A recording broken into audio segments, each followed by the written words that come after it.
Chapter 1. The Subtle Blade, the Seeds of Control. Mike Krill wasn't just a businessman, he was a maestro of manipulation.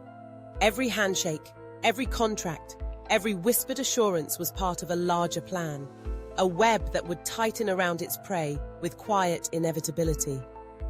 For Mike, the weaponization of the legal system wasn't an accident. It was a strategy honed over decades.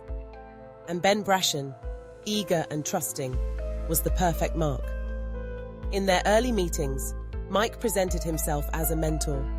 He offered advice, connections, and even capital, but each came with a string attached, a string Ben couldn't see until it was too late. "Sign here," Mike had said during one of their meetings, sliding over a thick stack of documents. The contracts were dense, filled with legal jargon that Ben, in his naivety, skimmed over. He trusted Mike. Why wouldn't he? Mike's success spoke for itself, and he always had a way of framing things that made everything seem above board. But buried within the agreements were clauses designed not just to protect Mike's interests, but to implicate Ben in future lawsuits. These weren't mere safeguards, they were traps. Mike had studied the case law and understood how to use it to his advantage. Leveraging legal precedent. One clause stood out only in hindsight. It allocated personal liability to Ben for any future legal disputes stemming from operational decisions. On the surface, it appeared standard, a clause designed to align responsibilities between a CEO and the company's investors. But it was crafted with precision, modeled after the landmark ruling in Delaware's fiduciary duty case, Smith v. Van Gorkum, 1985. In that case, the court found directors personally liable for decisions that lacked due diligence. Mike's clause mirrored the language, ensuring Ben's exposure to similar claims while shielding himself entirely. Mike's genius lay in the details. Another contract tied Ben's compensation directly to the company's financial performance, but with a catch. Any legal costs incurred by CardTap would be deducted from his earnings before payout. This echoed the precedent set in Paramount Communications Inc. v. QVC Network Inc. 1994, where financial entanglements created by contracts were used to manipulate outcomes in corporate disputes. Mike understood that if lawsuits arose, Ben would bear the financial brunt, even if he wasn't directly responsible. A perfect storm of dependency. The legal agreements didn't stop there. One promissory note for a $500,000 loan included a personal guarantee from Ben. "It's just a formality," Mike had assured him. "You're the CEO. It shows you're committed to the company's success."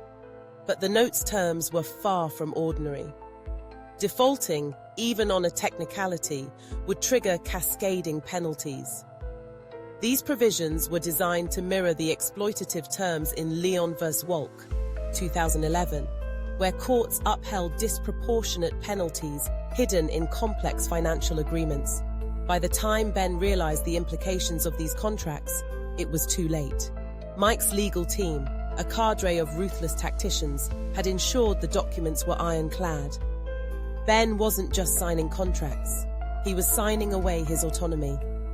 Foreshadowing the legal siege, Mike's manipulations weren't limited to paperwork. He planted subtle seeds of doubt among the board members, framing Ben as reckless and overly emotional. "We need someone who can think strategically," Mike would say in private meetings. "Ben has the passion, but does he have the discipline?" These comments weren't overt accusations. They were whispers, designed to grow into full-fledged doubts when the time came. Even the company's structure became a weapon.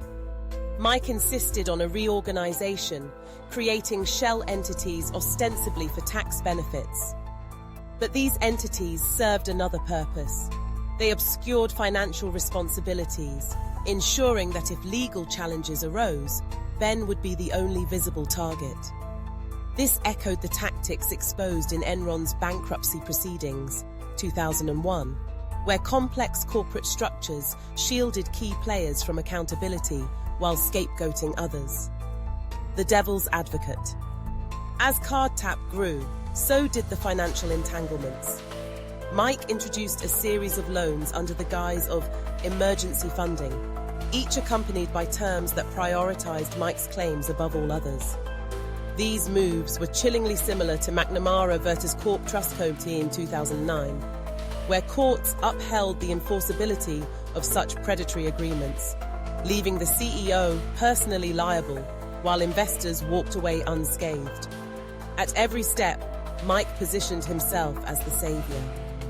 When payroll crises loomed, crises his own advice had exacerbated, he would appear with a check in hand. "This is how we win," he'd say, the words laced with false reassurance. But each lifeline came with another contract, another clause, another step toward the inevitable showdown.